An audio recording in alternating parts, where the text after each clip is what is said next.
It isn't difficult to imagine a privileged childhood. We associate the term with a swimming pool in the garden, holidays abroad, lavish presents and outsize birthday parties, and maybe someone deferential picking up the clothes from the bedroom floor during school hours. Our ideas are plainly focused on money. The idea has just enough truth in it to convince the cynical parts of us. But the number of breakdowns and mental illnesses gnawing at the upper middle classes should be enough to force us to concede that money cannot on its own be the reliable guarantor of privilege that it would, in a way, be simpler to imagine it was. True privilege is an emotional phenomenon. It involves receiving the nectar of love, which can be stubbornly missing in the best equipped mansions and oddly abundant in the bare rooms of modest bungalows. It is true privilege when a parent is on hand to enter imaginatively into a child's world, when they have the wherewithal to put their own needs aside for a time in order to focus wholeheartedly on the confusions and fears of their offspring, and when they are attuned not just to what a child actually manages to say, but to what they might be aspiring yet struggling to explain. It is privilege when a parent lends us a feeling that they are loyal to us simply on the basis that we exist, rather than because of anything extraordinary we have managed to achieve. When they can imbue us with a sense that they will be on our side, even if the world has turned against us, and they can teach us that all humans deserve compassion and understanding despite their errors and compulsions.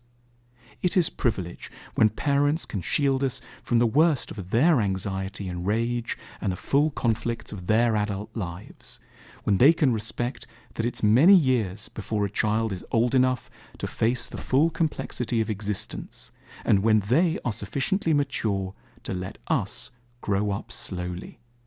It is privilege when parents don't set themselves up as perfect, or, by being remote and unavailable, encourage us to idealize or demonize them. It's privilege when they can be ordinary and a little boring, can invite us to develop into a man or a woman beside them, and can know how to let themselves be superseded. It is privilege when parents can bear our rebellions and don't force us to be preternaturally obedient or good, when they don't crumple if we try out what it feels like to call them old idiots, and when they themselves reliably seek to explain rather than impose their ideas. It is privilege when they can accept that we will eventually need to leave them, and do not mistake our independence for betrayal. All of these moves belong to privilege, sincerely understood, and they are, at present, about as rare as huge wealth, but at points more crucial. It is those who have enjoyed years of emotional privilege that deserve to be counted among the true 1%.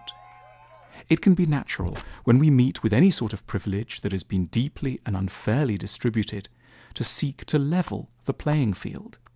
But it can't be a redistribution of privilege that is required here, rather a universal increase and the assurance of a decent minimum. A truly fair society would be one in which a yearly rise in the degree of emotional privilege in circulation would become a national priority, and where an abundance of love, concern, and connection was adequately studied, encouraged, and prized as the true wealth it is. The joys and sorrows of parenting promises us a gentle way of staying calm around one of the most arduous yet deeply fulfilling jobs in the world. Remember to like the video and please subscribe to our channel for more.